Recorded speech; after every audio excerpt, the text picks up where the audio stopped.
ક્યાંક 200 રૂપિયા ના બોલ યુનિફોર્મ બુટ સાથે અને કોન્ટ્રાક્ટ સિસ્ટમ પર કેટલા વર્ષથી આ નોકરી કરે છે? હું 2008 થી આવ્યો છું.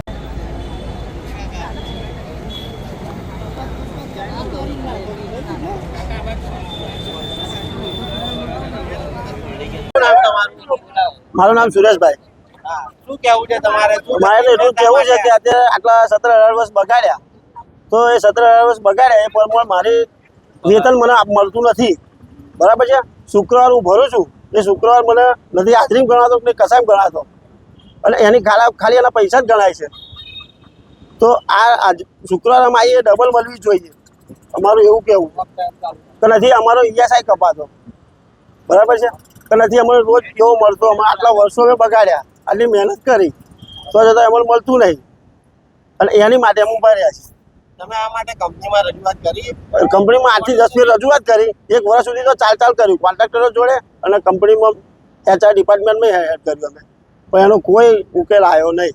શું લાગે છેલ્લે અમને આ પગલું અમારે ભરવું પડ્યું. કેમ આ લોકો તમારી વાત કેમ નહીં સાંભળતા? શું લાગે? હવે ના વાપરતા હોય તો એમને ખબર. કોન્ટ્રાક્ટરોની તમે મજૂર શ્રમ વિભાગમાં કે એમાં સરકારી કોઈ વિભાગોમાં રજૂઆત કરી આ બાબતે? સરકારી વિભાગમાં અમે રજૂઆત નથી કરી, કારણ કે અમે કંપનીનું અમે એવું ઈચ્છતા હતા કે કંપની અમારી આગળ આવે. આજે કંપની આગળ આવે એ માટે અમે આગળ કોઈ પગલું ભર્યું જ નહોતું. અમે એમને રજૂઆત કરેલી, પણ એમણે અમારું આમ જોયું નહીં. મારું નામ રાવળ રવિન્દ્ર મહેશભાઈ છે. હું છેલ્લા 9 વર્ષથી આ કંપનીમાં નોકરી કરું છું. પહેલાં કંપની 12 કલાક ચાલતી ત્યારે બહુ વતરા કર્યા, અને અત્યારે વતરા કરીએ જ છીએ. અને બીજી બાબત કે પહેલાં જે મશીનોની સ્પીડ રેગ્યુલર અત્યાર સુધી 85 જ ચાલતી હતી, એની જગ્યાએ અત્યારે જે નવો પ્લાન્ટ બન્યો છે ફેઝ 4, એમાં મશીનોની સ્પીડ 120 રાખવામાં આવે છે, જેથી કરીને અમને ભરવામાં બહુ જ તકલીફ પડે છે. બીજું કે સ્પીડ તમે જે લીગલી છે રાખો ને, આ માણસોની હાલત તો જુઓ. એકવાર ખાલી એના ચહેરા પર નજર કરો કે 8 કલાક બોક્સ ભરે છે, તો એમની હાલત કેવી થઈ જાય છે. ઘરે જઈને સુવે છે તો સવાર કેમનું પડે છે એ ખબર નહીં પડતી. આ ખાલી કાલની જ વાત હતી, બહુ દિવસે નહીં થયા, કાલનો જ દાખલો. કાલે ખાલી 100ની સ્પીડ પર વાડકા આઈટમ જે આવે છે પાણીપુરી વાડકા એ ચાલતી હતી, એમાં હું ખાલી ટેપ મારવા બેઠો હતો. ખાલી ટેપ મારતા ખાલી આંગળી તમે જોઈ શકો છો કે એ આંગળી સૂજી ગઈ છે, દેખાય છે.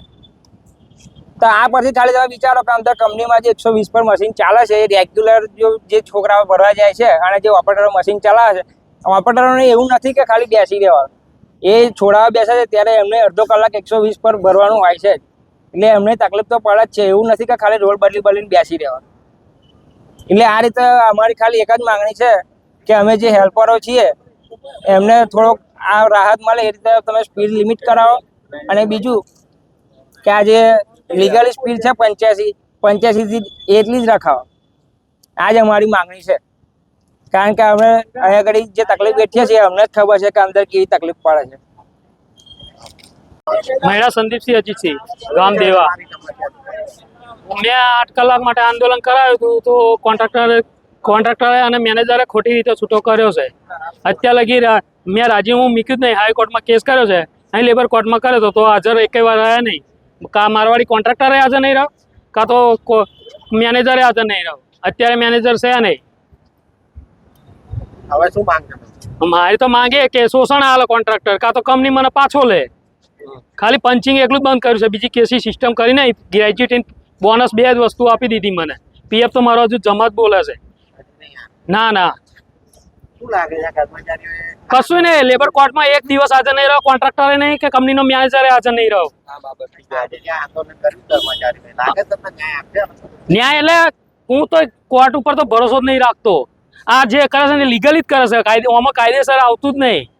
નોટિસ આ લોકો ફટકારી છે કંપની મારી છે, ત્યારે હવે આ બારુપુરાના દિવસો આવ્યા ને, કશો રસ્તો કરતા હોય તો જોવો છે શું?